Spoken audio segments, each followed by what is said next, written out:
She blew out the candles, leaned back in her chair, and smiled at me like she'd been waiting her whole life for this moment. Best gift you could give me? Leave my life and never come back. Don't ruin my day again. The room erupted in laughter. Hers sharp and cruel, my father's low and guttural. He didn't even look at me when he said it. She's been dead to us for years anyway. I didn't answer. I just stared at the flames still curling from the candle wicks. Their glow flickered across their faces. Two people who had spent my whole life convincing me I was nothing. And in that moment, I decided they'd never laugh at me again. Before the fire in my chest, there was blind loyalty. I used to think my mother was untouchable, elegant, sharp, always with a plan. When I was a child, I studied her every move, thinking if I mirrored her grace, maybe she'd look at me and see herself. She didn't. Instead, she gave her pride to my sister.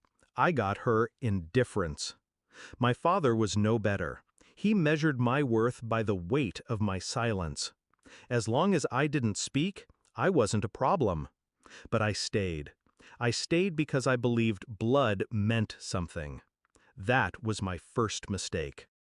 The cracks showed long before the birthday party. It started with whispers I wasn't meant to hear. The way my father spoke about me to family friends, like I was an inconvenience they couldn't throw away. The way my mother erased me from photographs on the wall, claiming she wanted to keep things tidy. Then came the real blow. The will. I wasn't supposed to see it, but papers left out on a desk tell their own truths. Everything, house, savings, heirlooms, was written to my sister. I didn't just get nothing. I wasn't mentioned at all. That was when I understood. They weren't planning to push me away someday. They had already buried me. I let the hurt turn into something useful. Anger burns too hot to hold for long, but if you let it cool, it sharpens. I didn't cry. I didn't confront them. I just started watching, listening. My father's construction business wasn't as clean as he pretended. My mother's charity accounts had transactions that would turn her friends into enemies overnight. I started collecting things. Copies of bank statements, screenshots of messages, photos of handshakes that happened in shadows. Months passed. They didn't notice me. They never did. The plan came together quietly. First, I needed distance. I moved out without fanfare, just a quiet exit they took as surrender. That was my camouflage. Second, I needed leverage. I sent anonymous tips to a few people I knew would bite.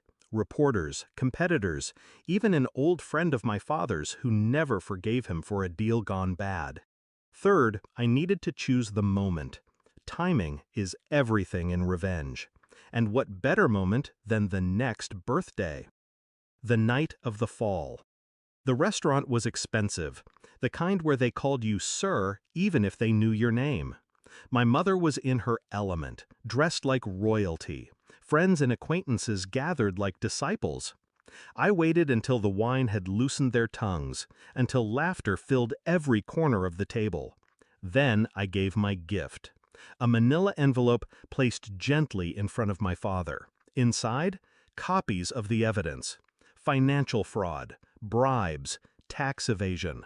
For my mother, printed screenshots of her messages to her charity partners, siphoning donations into her personal accounts. I didn't say a word. I just watched them open it. Watched the color drain from their faces. Watched the people at the table lean in, their curiosity turning into suspicion, then disgust. The silence was deafening. And then came the ripple. One guest excused himself, phone already in hand. Another whispered to someone else, eyes fixed on my parents.